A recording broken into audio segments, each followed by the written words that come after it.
Everybody, it's me, your pal Catieosaurus. Thanks for being here. You found episode 0 of Catie and Erik's Infinite Quest for Attention. But before we get to the actual pod tube, I wanted to let you know how we got here, because I think it's going to inform what you're about to see. So a couple weeks ago, Hey Gude, otherwise known as Erik, and I started messaging back and forth on TikTok because we both really liked each other's content and we thought it would be fun, both as ADHDers, to do a collaboration. And so what you are about to watch is the result of that first initial Zoom meeting. We did not plan any of this. What happened is we put our two brains into a Zoom call, and what started out as a planning meeting for a 1-minute TikTok collaboration video turned into a 3.5-hour conversation.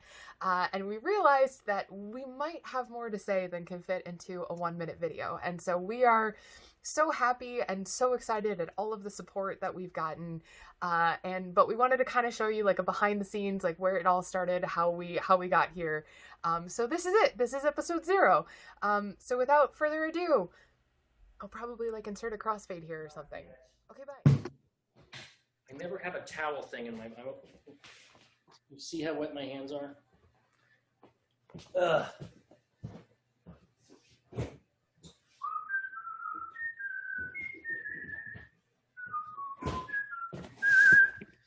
Okay. What are you giggling about? Don't laugh at me. I hate that I just decided that that moment is going to be the opener. We're just going to use the door opening and you walking out as the opener. We're just going to everything else. We're just going to go from there. What are we going to say? I don't know. I'm going to do this. Oh, look at that. Look at this. Look at me in the eyes. Can't. Okay. That was really good. This is off to a great start. Okay. Hear me out. New idea. Since you asked. New idea. Okay. So it's a YouTube podcast. I don't know. That's not a real term. A pod. Pod tube. A pod tube. Did you just say pod tube as well? I did. We said that at exactly the same time. I saw when I was, 13, 14, Comedy Central would air Comedy Central Presents just from like 10 o'clock to like 4, like until Magic, the Magic Bullet Blender infomercial started, which I would also watch because, come on. Why would you watch the Magic Blender? Did you say why would I watch them? They're fucking fascinating. Oh my God. Really? Yeah, it's this little like space age thing. It's about this big. And it's pressed. I've used one like once or twice. I've never owned one, so I don't know about their longevity or whatever. But and then the lid is a cup. So you can blend a thing in it, and then you got your blended thing. It's probably shit, honestly. You have to like turn the blender upside down to take the cup off of it? I guess so, yeah. I mean, it's also a blender for like regular blending thing, but like they are like they're like margaritas. You put ice and tequila and stuff. And how big is the blender?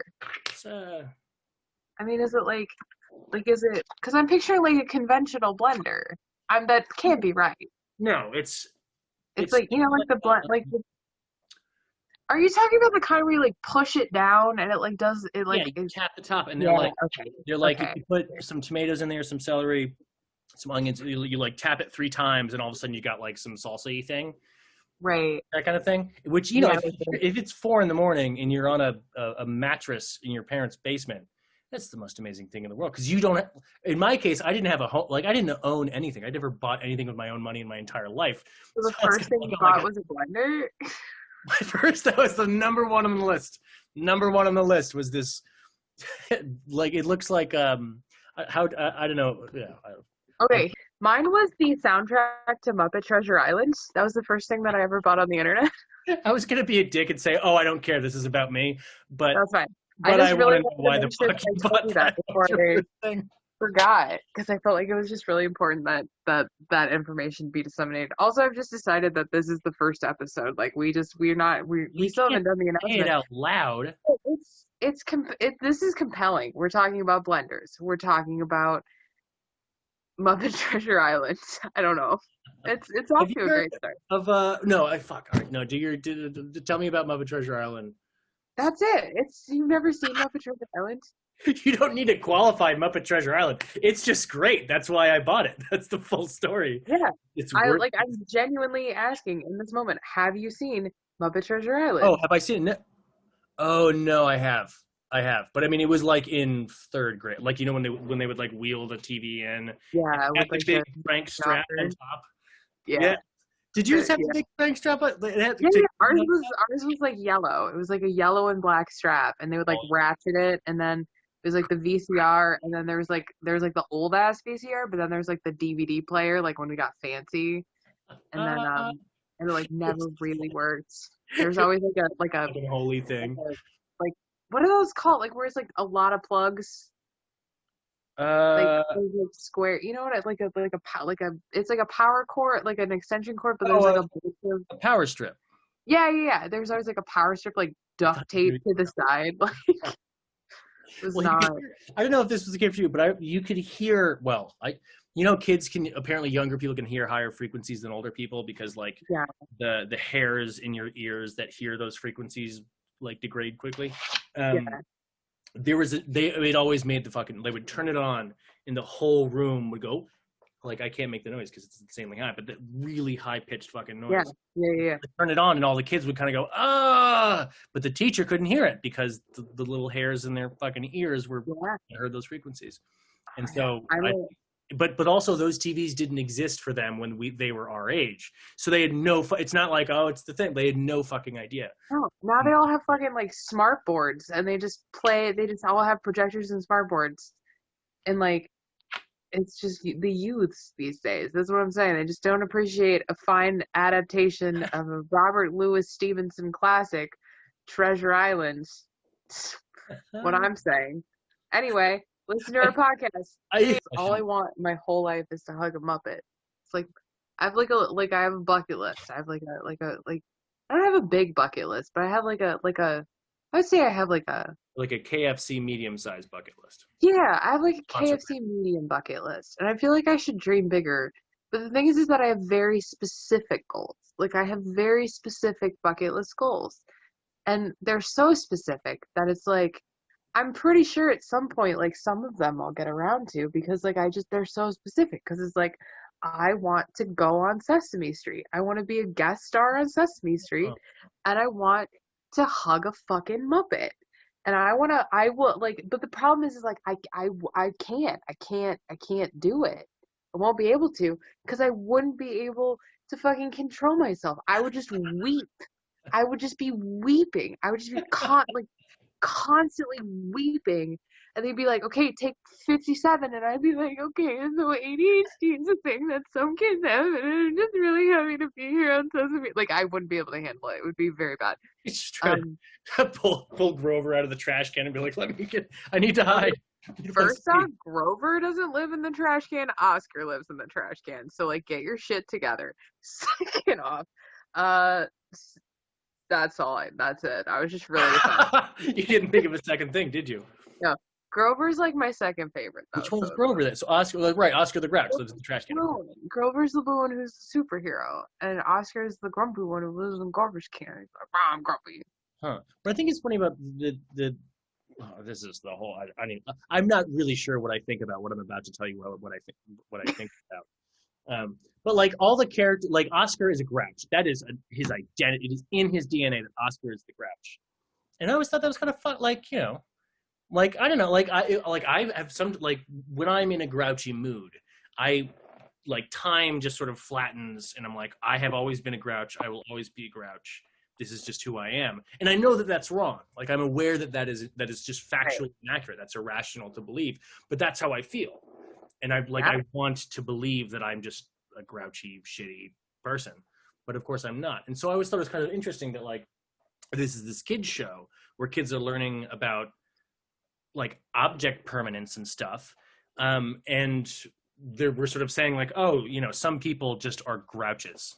Like maybe you, like, I know that that's not what they're saying. And the reason this is so curious to me is that that's not the effect that it has. Like that isn't the effect that it has, is that, well, I mean, perhaps it is. I'm only one person. So I'm not sure. Like, I only have a data set of one. Perhaps that did Weird happen. because, like, I've always interpreted that completely differently. Like, Really? completely differently. Well, Like, wrong. I've always thought, like, though, I always thought, like, Oscar's, like, whole point was to be illustrative of the fact is, like, some people just suck. And, like, but you still need to treat them with kindness and respect and dignity. And so, like, Oscar is this, like, very, like, accessible Grouch. He lives in a garbage can. He's a trash monster. I identify with him very deeply. But, like, I also, and so it's like I always thought that's why he was on Sesame Street. Like he's not there to be like, if you try hard, kids, you too could be a trash monster, or Grouch. But I always thought that he was supposed to be there to be like the like avatar for like shitty people in your life. And like if you have a particularly troublesome person, if you're kind to them, because everybody's always nice to Oscar. Everybody's always like, oh, Oscar, you're a Grouch. Although I will add to that, I will caveat that by saying the best internet parody that I have ever seen is the parody that they did of like the origin story of Oscar the Grouch, but it was matched up to the new Joker movie. Because like I would watch, I was like, I know this can't be real. Like it was done horribly. It was like the makeup was bad. I was just like, this is fake. This is a fake trailer. But everything in my soul was like, I want the origin story. I want to, who hurt Scrooge? I want to know. Right. What happened to Oscar the Grouch that made him this way? Like what happened? And I was like, I would watch the shit out of that movie. That's all I'm saying. And also, whatever happened to Oscar the Grouch? Well, actually, I guess in the Muppet universe, humans also exist as well as Muppets. Coexist. Yeah. Like they coexist in peace. But that also is like deeply problematic because like, isn't there any like hybrids? Well, we never talk about. Are you implying that you would fuck a Muppet? I'm implying that some people would, and I've never had the opportunity, so perhaps I would. I don't know how to answer that question. But see, this is how I don't get on Sesame Street. I just have a whole conversation about like. It's certainly how I get off Sesame Street. Top 10 list of Muppets I would fuck. Number 1, Snuffleupagus. I've thought about this. Number 2, Trunk. Oh man. Look, I just really like the Muppets. Did you? I need you to acknowledge that fucking joke. You just said this is not how I get on Sesame Street, and I said it's certainly how I get off Sesame Street. That's fucking hilarious. They heard. You missed it though. It was great. I'm gonna edit all of this out so you never get punchlines. Also, we have no idea how like vulgar we're allowed to be. We're just like, screw it, like whatever. I don't care. What? Who the fuck cares? I don't care. Fuck shit. Damn shit. How about that? Haha. Now I'm gonna blow my nose. Katie. I got so riled up about the Muppets that I cried a little bit for real. That's what happened. I get so passionate about the Muppets. I just think about the Muppets and I cry. It's like a fucking Pavlovian response at this point. It's a whole mood. I'm trying. There's a SNL bit with Bill Hader. Bill Hader is his name. Yeah, Bill Hader. Bill Hader. That was my Bill Hader impression. It sounded nothing like Bill Hader, but in my mind it was spot on. I was like, I'm Bill Hader. That's not anything. I can see the mouth, like, hey, I'm Bill Hader. See, that's like all my impressions of Bill Hader are of Bill Hader doing other impressions. Like I can do Bill Hader's impression of who's the guy from Portlandia, the male lead. Oh man. Oh fuck. Oh, that one guy. That one guy. That guy, but he does an impression of that guy, and he's like, the bird. I live in Portland, and I love to like fly over here, and then like I fly back, and I just love it. Like that was a really spot on impression of his impression of this nameless person that I can't remember. He's apparently an asshole, by the way. It's fine. So can I pee on this thing or what? Say what? Can I pee on this thing or what? Or should we not? I feel like maybe don't pee on the podcast. I mean, you could. I'm not gonna judge you. I don't want to set that tone. I mean, like we draw the line at pee. Like I feel like that's like we can talk about pee. We can talk about poop. That's probably fine too. But we shouldn't actively pee while we're recording a podcast. Like I feel like there's like a baseline. I've peed like 3 times since we started. God damn it! I forgot for like most of the day. And Yeah. then you just brutally reminded me in such a harsh, terrible way. I just can't wait till Mitch McConnell makes the argument for why we should definitely appoint a new judge before the election. I don't want to think about that. I can't think. What do you Mitch think? McConnell eating tiny raspberries. Because now every time you talk about Mitch McConnell, I picture Mitch McConnell with his little raccoon hands eating raspberries. Right. The And joke is that he's a turtle. Like the meme is that I he's a know, turtle. You think I raccoon. know that he's supposed to be a turtle. I know this is the case. However, the first time you told it to me, I pictured Mitch McConnell with tiny raccoon hands eating a raspberry like this. Very specifically, it looked like this. It was like, nom, nom, nom, nom, nom, nom, nom. And then he turned it a little. It was like a corn on the cob, but it was like a raspberry. And it was like a very vivid mental image. Well, And that has cemented itself in my consciousness. And so now whenever anybody talks about Mitch McConnell, I just, it's like tiny hands that people have, and they just like, I just picture like Mitch McConnell like coming like just off screen, like two tiny raccoon hands. And that's what I picture every time. And it's become such a problem in my life that now this CBS sitcom, he just like pops up like Mitch McConnell eating a raspberry tonight at 7 p.m. Yes, Mitch McConnell eating a raspberry. That's it.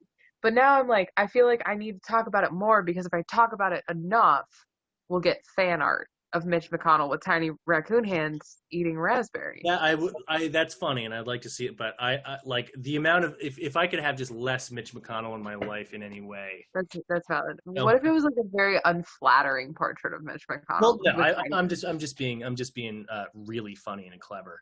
Valid. I would love to see fan art of that. That sounds amazing. Yeah. Tiny raccoon hands, just like no, and like a little cartoon, like it could be a cartoon, so the raspberry would move. Yeah, well, also, I was going to give you some advice on that, because I've done this. I usually do that when I'm observing an awkward social situation that I'm not responsible for, because it's so much fun to watch it when it's not for you. And so when I'm telling the story, like, oh, I love that shit. Like I always, like it's, but the key, this is a little flourish you can add that I think will make your game better, is looking up to the side while you're doing it, like you're looking out for predators. So like you're right, that's better. Because it's like you're like I'm no. You gotta turn the raspberry. You gotta turn the raspberry and think no. Much better. It is much better. Little corn cob things on the side. You like butter it. It's just like the raspberry is so big and it's tiny raccoon hands. Like it's a very, like in my mind, it's a very oversized raspberry because he is very small, because he's like a tiny raccoon. Like a raccoon little baby Just buddy. just little people hands, little raccoon people hands. And they're like a little bit red because he's been eating the raspberry. And it's like a little raspberry. And I need you to understand how vivid this mental image is. I would spend more time thinking about Mitch McConnell eating a raspberry with his tiny raccoon hands than like honestly most things today. So that's where I'm at. It's fine. Well, now I have something good to think about when I think of Mitch McConnell. We should. I want to like get them. I want to like get them, and then I can just have tiny raccoon hands that just like come up whenever I'm like Mitch McConnell. I'll add it to my list of shit to make out of fucking coffee stirs. But like industrial art is like a huge thing. And so anyway, some friends of mine, they were living in this warehouse, and they were converting it into like a living space, which is not uncommon in Oakland. And there was this huge like front area that was just like full of shit. It was just full of, like it was like a wasteland. And so they cleared it out, and they wanted to have like a little area where they could sit and have like a fire pit and hang out. And so they collected and purchased, and through all sorts of different methods, got like thousands and thousands of bottle caps, such that they would make individual concrete tiles with bottle caps, like making a mosaic in them. Oh, that's super cool. Yeah, so they had one that was like Mario, and so like each thing was Mario. They had one that was like the San Francisco Giants like logo. But yeah, it's basically pixel art at that point. And so they just made a bunch of these. And then they finished, and they still had all these fucking bottle caps. And I was like, I get like my brain, something that like turns my brain on really hard is when I see many identical things my brain just goes, oh, like, really? It's amazing. Like, I can't turn it off. That makes me so happy. I'm not going to leave my chair. I have right here. There's so many bottle caps. And then you don't have to bring me. I mean, I want to bring you. I like you. Okay, that's fine. I'm gonna. You don't have to say it. I just, I'm a And he's off, and he's rounding the corner, and he's heading into the bathroom. And Victory comes up the backside, looking like a. I can't. Ridiculous. I can't do that. But here. You can't do that while you're peeing. It's so disappointing. I can't do that bit. I've launched on that bit so many times of like a person narrating a horse race. And every time I do, I think I can all right, I have enough stuff to say that I can talk quickly for like several seconds. And I always run out after like the first 3. Well, because the first thing is you have to think of the name of a horse. Go pee. I'll be here. Go pee. The first thing is you have to think of the name of a horse. Go pee. All right. Think of a horse's name. All right. Go pee. That's how we're opening this.